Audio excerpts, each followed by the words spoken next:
Hey guys, in this video we're going to be taking a look at this 5-inch frame from AMAX Innovations. It's called the Standar. It's kind of a slammed frame where the top and bottom plates are very close together.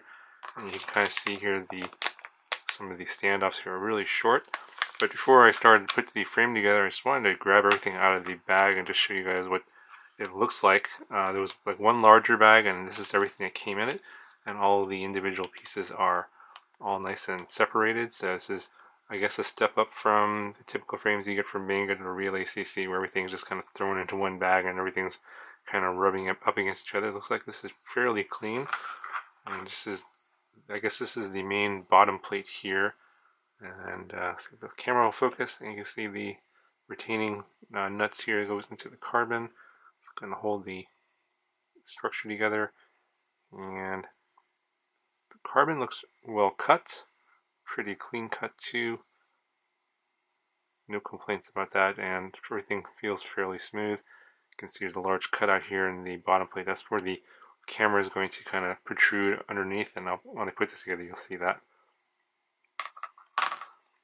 We'll go ahead and I'll take all the pieces out and I'll start putting this together, and then we'll go over the frame in a little more detail.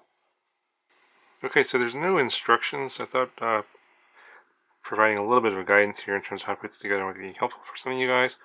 There's going to be some longer screws that you're going to want to use to start putting this together. They're about this long. I think there's 8 of them. There's going to be 2 for each arm, and basically, so you got the bottom plate here, you got your arm, and then you have a retaining plate. So one screw goes down through this way, and that's one of the outer part of the arm, and then the inner part of the arm here on the inside, it goes from the bottom up. So it's a little confusing. So those are the 2 screws that are basically going to be holding the arms, basically holding the 2 arms together onto the to the bottom plate. So that's how you put it together, and you just basically repeat for all 4 arms. And you can see that they should all mute up perfectly. And then this center stack here, where there's these 4 cutouts here, that's where your flight control is going to go. That's not actually going to be for structural support. That's just, there's a hole here that goes all the way through the arm to the bottom plate so that you can put on the little nylon standoffs for the flight controller stack. So that's pretty much the most difficult part. The rest of the part is just putting the standoffs on the top plate, but that's pretty easy. So hopefully this will help you guys out. Okay, so here's the frame fully assembled, and everything went together exceptionally well. The fit and finish was really good, with one exception. There is a standoff. Now, let's go down here between these 2 plates for the camera, and I was not able to get this in here. You can see that it's off by quite a bit, and I think it's because these 2 side plates don't really fit that well in this space here. It's really difficult to see, but there's a very small gap right there between this camera plate and the bottom plate there on each side, and that's enough to prevent this standoff from going in, so I'm not going to be able to put that in. It's just there to protect the camera. The camera's going to go obviously right there, and it's going to stick up like this, and so the bottom part of the camera is going to be underneath here.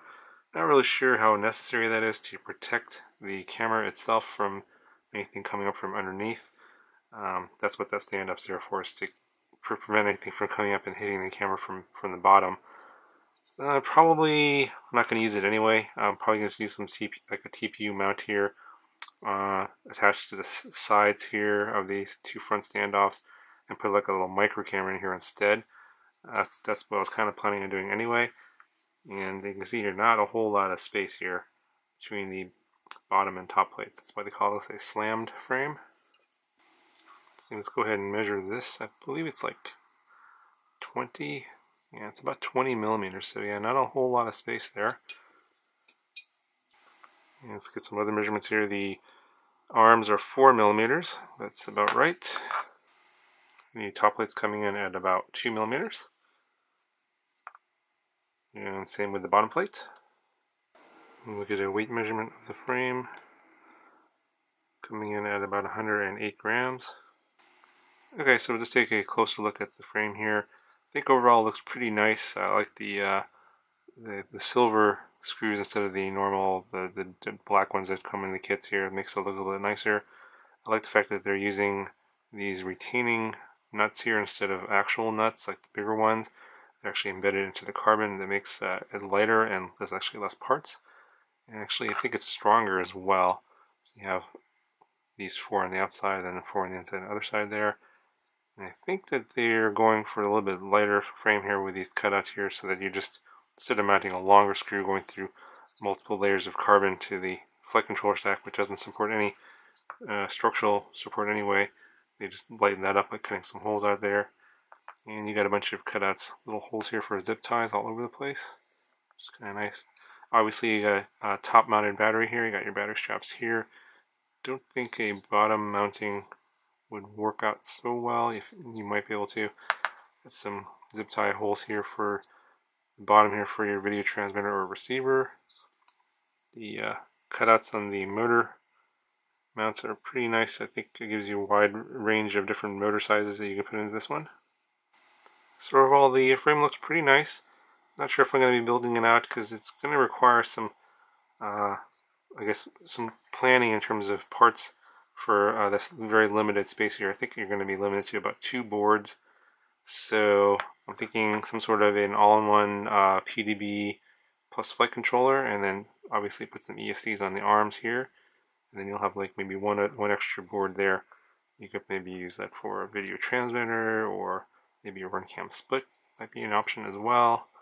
Yeah, there's room. There's room for stuff if you plan out the components. You obviously won't be able to do like a PDB and then a flight controller, then an extra board. 3 boards won't fit probably unless you really have some thin boards and any protruding components.